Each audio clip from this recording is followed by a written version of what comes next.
அப்புறம்தான் அவர் நீதிமன்றத்துக்கு போக வேண்டியது. அப்புறம் பொதுக்குழு கூடிச்சு நடவடிக்கை எடுத்தாங்க.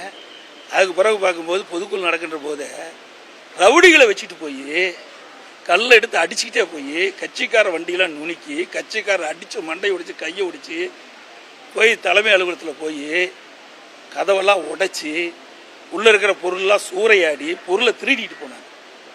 திருட்டு வழக்கெல்லாம் பதிவு செய்யப்பட்டது. வழக்கெல்லாம் பதிவு செஞ்சு நடந்துக்கிட்டு இருக்குது.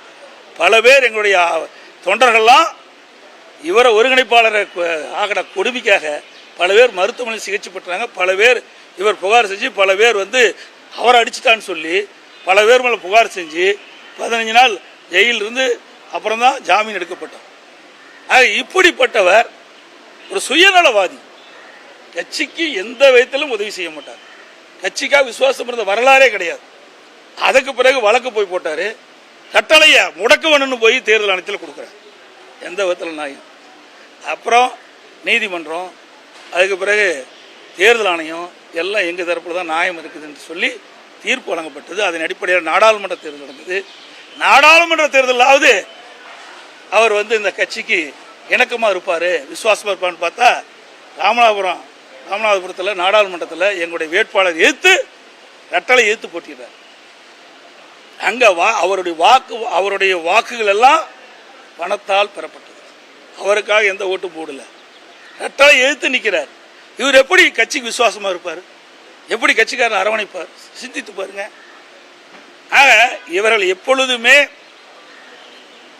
அதிமுகவுக்கு விசுவாசமாக இருந்த வரலாறே கிடையாது. அவர் சுயநலம் படைத்தவர்.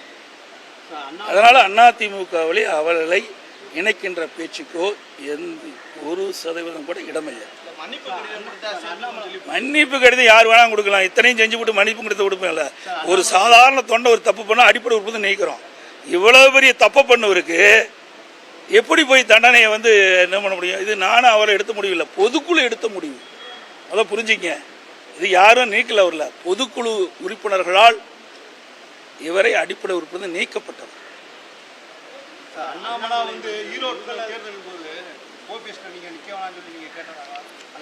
அவர் என்ன வேணாலும் பேசுவார். சந்தர்ப்ப சூழ்நிலை பச்சோந்தி மாதிரி அப்பப்போ கலர் மாறுவார். இன்னொன்று சொல்கிறேன், ஒரு பத்திரிகையில் பார்த்துருப்பேன். நேற்று தினமே என் சகோதரர் உதயகுமார் பேட்டி கொடுத்துட்டாரு. இருந்தாலும் ஒரு வார்த்தை துரோகின்னு சொல்லியிருக்கிறார்.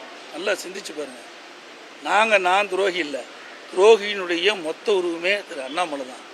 ஏன்னா அவர் நான் பிரைம் மினிஸ்டர் பக்கத்தில் துரோகம் அழைச்சிட்டு சொன்னார். பிரைம் மினிஸ்டர் பக்கத்தில் உண்மைதான்.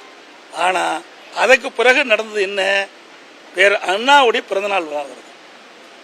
எங்களுடைய கட்சியுடைய பேர் அனைத்து இந்திய அண்ணா திராவிட முன்னேற்ற கழகம்.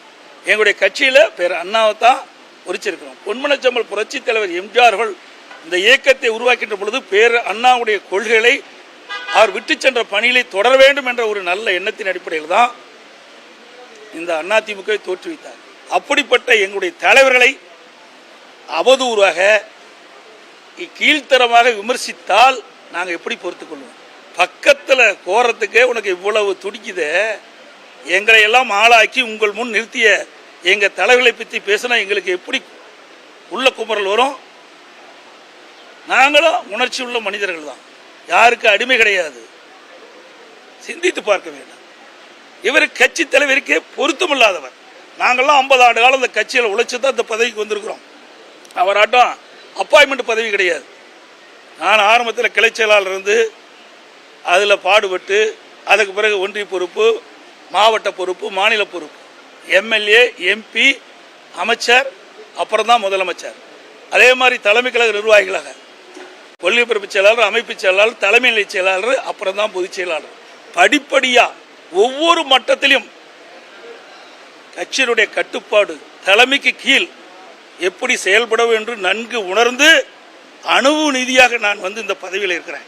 அணுவுமே இல்லாத ஒரு மனிதர். ஏன்னா நாளைக்கு மாற்றினாலும் மாற்றுவாங்க, நாளைக்கு மாற்றினாலும் மாற்றுவாங்க. அதிமுக அப்படி இல்லை. எலெக்டட். நான் பொதுச் செயலாளர், தேர்ந்தெடுக்கப்பட்ட பொதுச் செயலாளர்.